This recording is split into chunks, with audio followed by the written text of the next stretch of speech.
All right, what is up, my peeps? Joshua Smith here with another GSD Mode podcast, weekly real estate tip, where every single week I come to you sharing different information, tips, strategies, and tactics that I've learned in my 20-year-long now real estate journey that allowed me to become one of the top realtors and team leaders on the planet with selling over 7,000 homes, as well as after mentoring, coaching, and consulting with over 5,000 realtors, team leaders, and broker owners, sharing with you what I've learned on my journey. So then that way you can take this information, go out there, learn it, master it, implement it inside your business. So you can go out there and crush your own real estate goals and go out there and create the real estate business and life you know you want and deserve. All right, so today I'm here to talk to you about, with all this NAR stuff going on, all these NAR changes. If you are a buyer agent or your business primarily is around buyers, right? That's primarily your niche. Maybe you really love working with buyers. You enjoy buyers. Maybe you are on a team and your position is as a buyer's agent, or whatever reason, to stop stressing out overall about buyer agency going away and our ability to go out there and service buyers.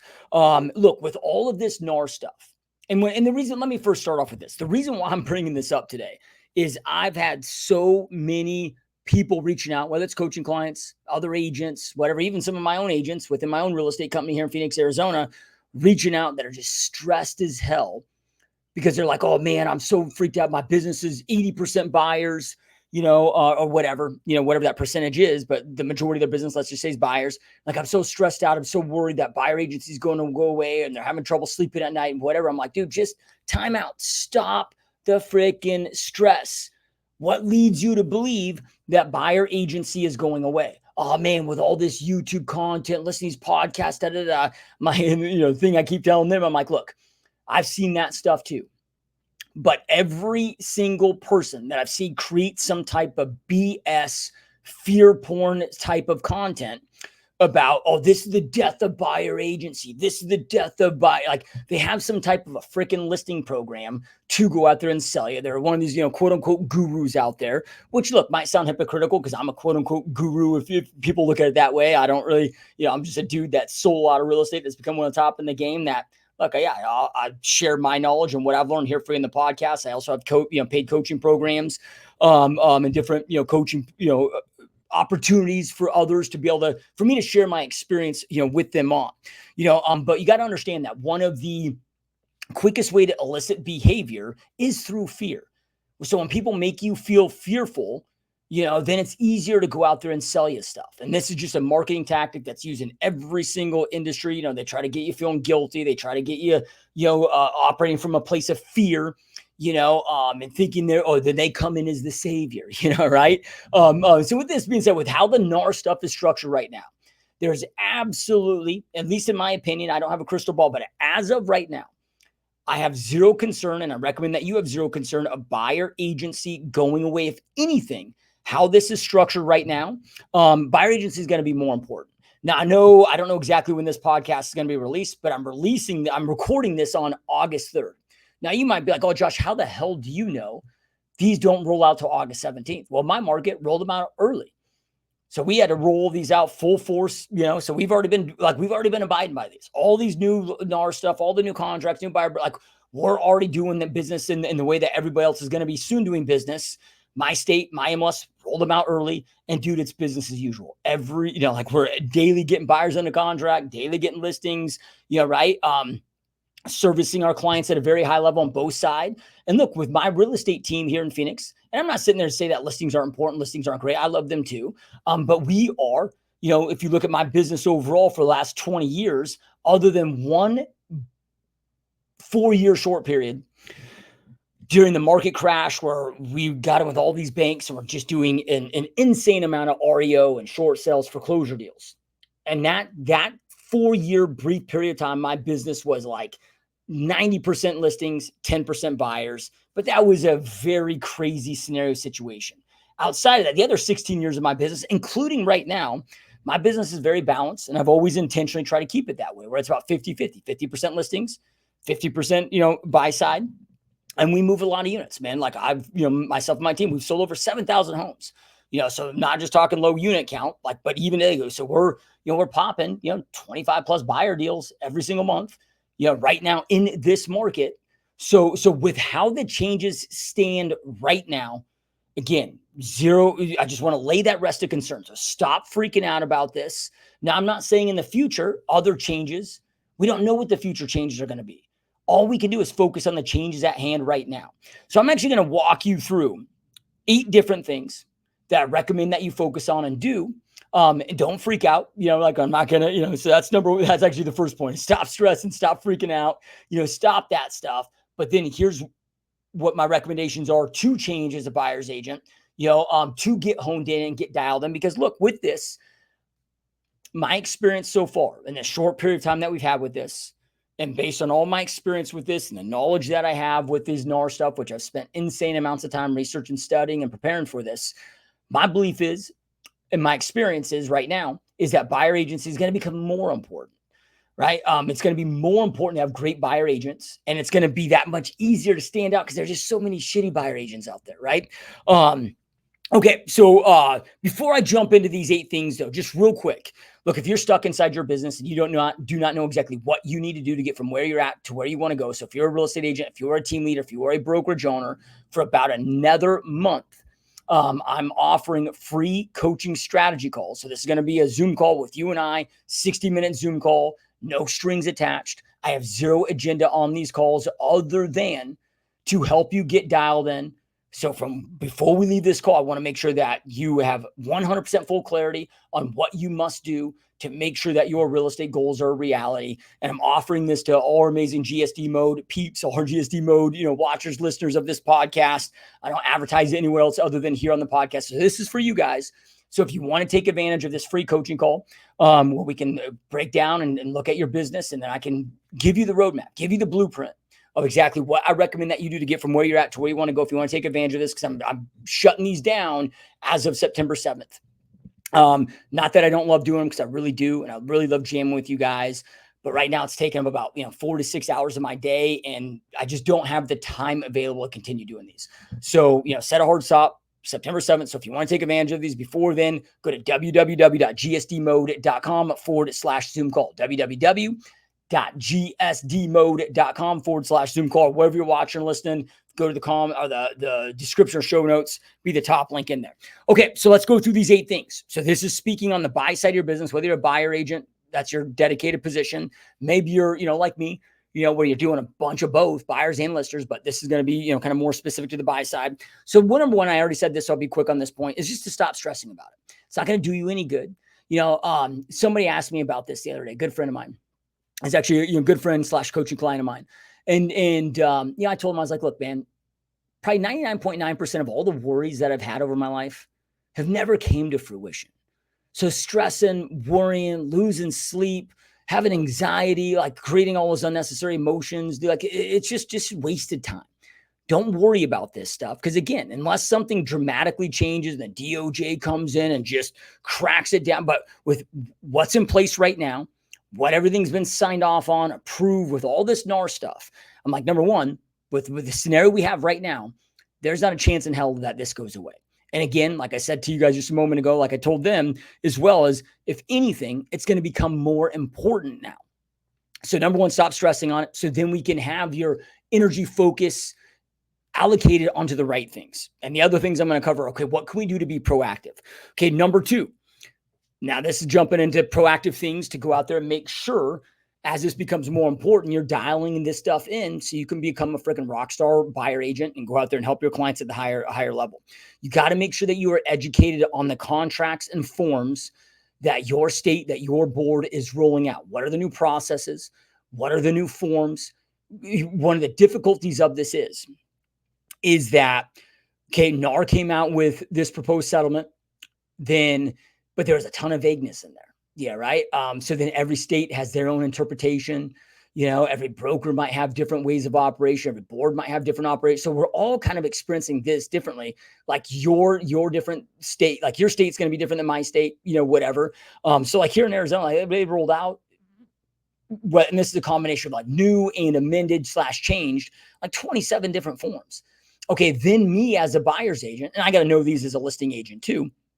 Because in my state, there's multiple different paths to go out there and receive compensation, right? As a buyer agent representative, right? So I can receive compensation from the buyer compensating me. I can receive compensation from the seller.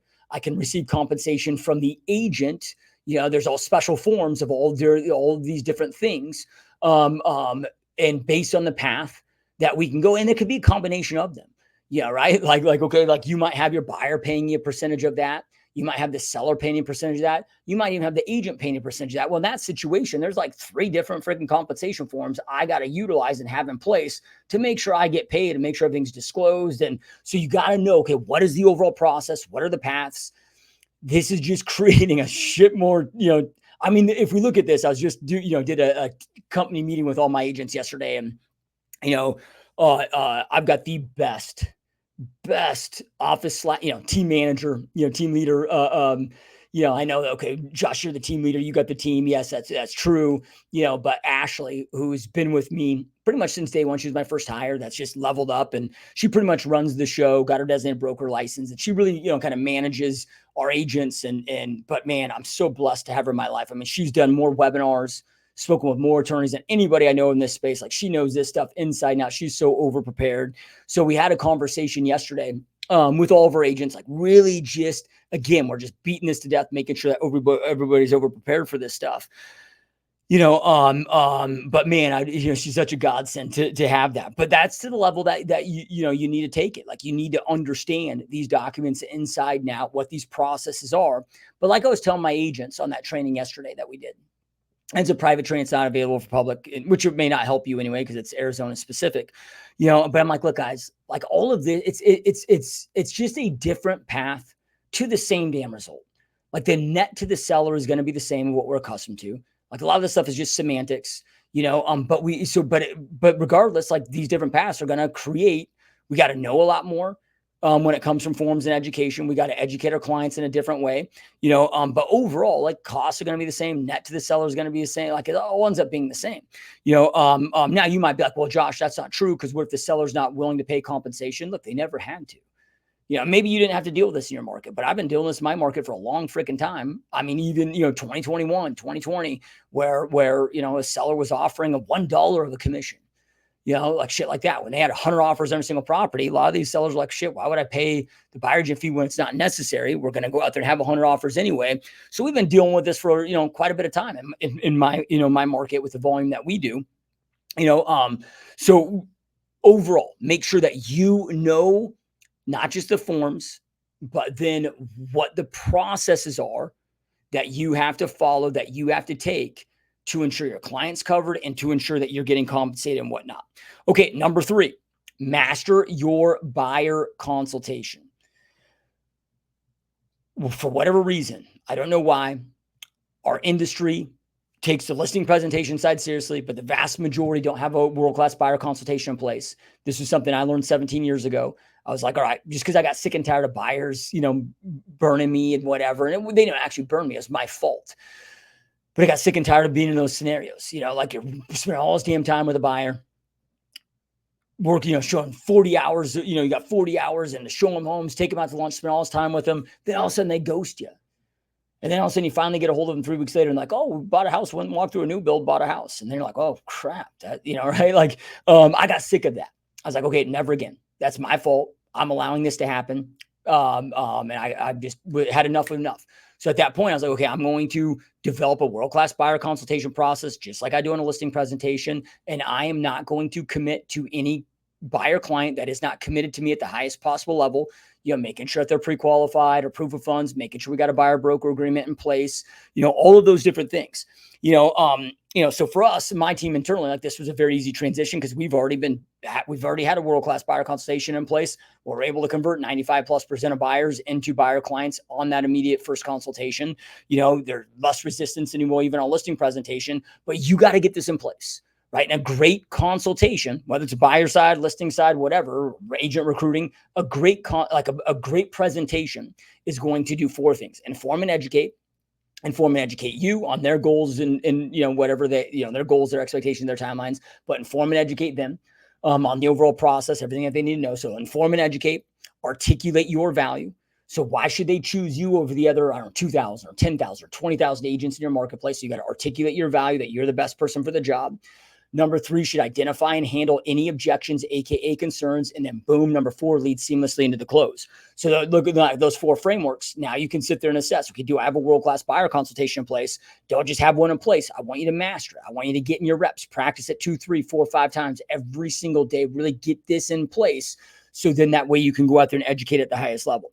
Okay, number 4, focus on leveling up on how you support your customers.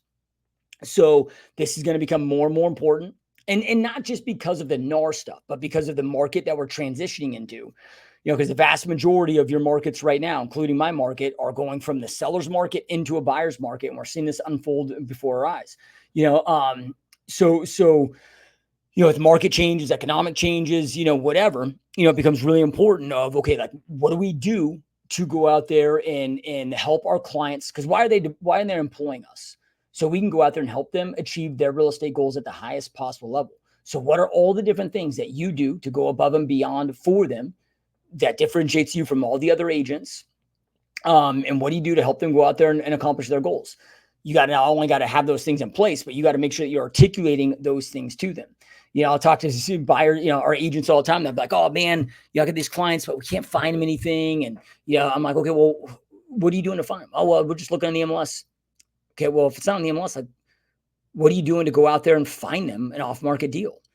Like all of these different things. Like we have lots of different strategies that we do. We find off-market deals all the time for our customers and clients. Like if the door doesn't exist, you got to build your own damn door. So breaking down and making sure that you are focusing on leveling up how you support your customers. Okay, number 5, dial in your market knowledge. All right. So making sure that you're knowing the market knowledge. And then 2, we had a conversation about this yesterday, and it's against any rules, regulations, law, whatever now to, and which is always has been about, disclosing commissions or whatever. So I just stress the point of, okay, on the buyer broker agreement, now that we have to have the buyer broker agreement signed in place before we go show a single property, which then part of that is we have to then, have how we're going to get paid and all of that on that form. Right. Then from there, you can't charge more, but you can charge less. So, okay, like if I got this buyer and this particular buyer, if I know what they're looking for, there's a very high probability that a new build might work for them. And maybe I got these new builds in my area paying a higher, commission than kind of, resales paying. They're offering big bonuses. Okay, is that something I should take into consideration? Because I can't charge more, but I can charge less. So having that, industry knowledge, based on what this looks like, having those expectations, of this stuff. Okay, number 6, dial in your negotiation skills. Again, having this conversation with my agents yesterday, and it's like, okay, guys, like, look, because a lot of my agents, I have a lot of them that have been seasoned with me for a long time, but I also have a lot of newbies that didn't experience anything but the past couple of years where like seller concessions weren't, as commonplace. Things were just haywire, crazy hot sellers market. For the vast majority of my career, concessions have been normal place for the buyer to get, seller to pay buyer closing costs, concessions. So like I told them, I'm like, okay, you got a buyer. Now that buyer is unable or maybe unwilling to cover your buyer agent rep fee. Then from there, okay, like how do you educate them on that? So then I'm looking at this, and like I tell my agents, I'm like, I look at this as no different than maybe I have a first-time buyer that absolutely needs seller concessions to cover their closing costs because they're just strapped after down payment, paying, earnest money, like they just don't have the funds. Okay, well then from there, like we're going to go out there and find them the right situation where the seller's willing to do that. Now they might find a home that they fall in love with where their seller's not willing to do that. Well then, hey, look, that doesn't meet your situation. Maybe that offer gets rejected. They're not willing to, okay, cool, on to the next. We'll eventually go find you what you're looking for with the right situation, with the right opportunity. So when I'm explaining these buyer broker agreements, like, hey, here's what here's what my fee is. Here's how I get paid. Here's what my fee is. Now, in most cases, in a lot of cases, we are successful at getting the seller to cover these fees. Now, in the event the seller can't or is unwilling or won't cover these fees, then in that situation, you would be subject to pay these. However, if you're not in a position to pay these, or if you don't want to pay these, okay, that's okay too. We'll just go out there and find you the right scenario, the right situation, the right property. Will we get these covered by the seller? So it was just having that conversation with them, right? But then from there, we got to have the negotiation skills, right, with the listing agent and whatever to go out there and make sure that, we're taking care of, and this isn't just about, oh, we got to up our negotiation skills so we can get paid more money. No, we got to up our negotiation skills for the primary number one reason, which is to get your clients the best possible deal and the best possible terms possible. Yeah, right. Now, part of that with these new changes might just be that I don't want my clients to have to pay for my fee if they don't have to pay for my fee. So, I'm going to get them the best possible terms and get it where they don't have to pay my fee on that deal. All of those things come down to negotiation skills. Right? So that becomes really important. Okay, number 7, dial in your processes. I know I've been preaching this on this podcast forever, way before this NAR stuff, but then with the NAR stuff, I've been telling you guys, processes. All of this is creating a shit ton more work than we had to do before. That is going to, that more work that it's going to create on all of us because of these changes that have been forced upon us, that we have to go out there and follow. Make sure that you're following these changes, right? Make sure you're following to a T. We've got a target on all of our backs in this industry, which we should all be compliant anyway. I don't believe in operating in the gray area on anything. It's like follow, be compliant with RESPA, be compliant with your board, be compliant with NAR, be compliant with your state, but right now we are under a microscope. So, even if you aren't compliant and not in, but it's unintentionally not compliant, like that doesn't matter. Like you're possibly going to get massive fines, lose your license, get your broker sued, get, whatever, or have, create and cause another class action lawsuit or some element of a lawsuit that disrupts the industry at a higher level. So, but then from there, dialing in those processes, because again, like I said, this is going to create a lot more work for all of us. So just think about this. Okay. Every single listing now, you're going to have to reach out to before you go show your clients and see, hey, are you guys considering it? Are you offering it? What does this look like? What's been your percentage of listing agents that you can get on the phone first time that you call? Yeah, right. Probably very little, right? So then from there, it's like, okay, like this is going to create more work, more forms, more education, more. It's just more work overall. So what let's just say your current capacity is 3 to 4 closings a month as an individual agent or whatever your position is inside your real estate business. Well, with all this work, the same amount of hours, now maybe you can only close, instead of 4 deals, now you can only close 2 or 3 instead of 3 to 4. Putting as much energy, as much effort, as many hours, but then now, boom, it lowers your capacity, so you're making less money. Dialing your processes is going to allow you to be more effective and efficient. So this way you don't have to lower your capacity with all this additional added work. Okay, now the 8th thing here is, look, maybe, and this is something that I've been prepping and planning my team with now for, I don't know, last 2 years since all these initial lawsuits came about. I'm like, look, guys, we don't know how this is going to shake out. I don't want you to stop any things that we're doing on the buy side of the business. But just in case, hope for the best, plan for the worst. I want you to spend 30 minutes a day focusing on one listing niche so we can start getting, used to listing at least one deal a month. That only takes 30 minutes a day, Monday through Friday, with the right strategy, with the right scripts, with the right process. Go out there and easily list a house a month with 30 minutes a day, Monday through Friday, just so that way you have this skill set dialed in, just in case in the event, not the NAR stuff, but with future changes, DOJ, whomever, we don't know what these future changes are. I'm not going to speculate on them. But I'm a big believer in hope for the best, plan for the worst. So worst case scenario, if something does happen and this does get disrupted, okay, now I'm more well-rounded. Like, I'm not saying that's not a bad idea. It's something that I've been internally pushing for, all of my agents and, everybody, coaching clients, whatever, to go out there and do just that way. If it does ever go away, which again, as with things that are standing right now, it's not going away. But that doesn't mean it can't in the future. Just like, hey, who knows? Fucking AI, robotics, like we might all go away, right? In some capacity. I don't know. I can't stress worry about that right now. I got to focus on what's in front of me, right? And going out there and serving my clients at the highest possible level and doing what I got to do to go out there and serve and support my family at the highest possible level with making those opportunities, right? So I got to focus with the knowledge and information that we have. I can't sit there and allow myself to get freaked out and stressed out about the fear of the future and going on YouTube channels where people have crystal balls and, they're just creating more fear porn, because we're just in a world right now where, that's the shit that sells, man. That's what gets views. You got to be polarized. You got to, right? All those things. So, just block that shit out is my recommendation. Focus on what you can control. And like I said, buyer agency isn't going away anytime soon. If ever, right now I would argue, and I know I'm being repetitive here, I'd argue that it's more important now than ever before, because with these changes, there's so many shitty buyer agents. Like, there's going to be a lot of people in our communities that need a great buyer's agent to help them through this. because the vast majority of industry is so underprepared. They're not prepared for these changes. They are going to shit the bed massively. This is going to be a massive opportunity for those of us that take this seriously to go out and grow and expand our business on levels that we've probably never seen available to us. All right, so I hope that this is helpful. Again, if you want to schedule that one-on-one Zoom coaching strategy call with me personally, where we can hone in down your business and make sure that you know exactly what you must do from a strategy aspect to get from where you are to where you want to go, meaning that blueprint, remove that guesswork, where you have full clarity on precisely what you must do to get from where you're at to where you want to go in the quickest, most effective, efficient, profitable manner possible. And I promise you, I will not let you leave the Zoom call with not knowing exactly what to do to get from where you're at to where you want to go. So if you want to book it, again, 100% free.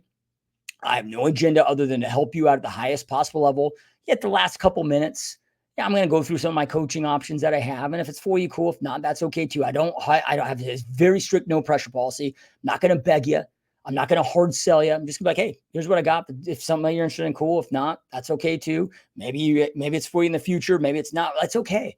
I have them all the time where people jump on these calls, get a ton of value out of it, and then don't move forward with the coaching. And then I have others that, jump on these calls, see a lot of value in it, and they see my coaching, and then they're like, hell yeah, I want to move forward, right? Like either way, it's okay. I'm not here to hard sell you. I don't need that business that bad, right? So I'm here to just help and support you. Again, these go away August 7th. So you got to book it way before August 7th, right? To be able to get on my calendar for this. So again, www.gsdmode.com/Zoom call. www.gsdmode.com/Zoom call. All right, guys, keep crushing it. Truly appreciate you and all your support here on the podcast. Much love to all of you, and we will talk to you soon. Peace.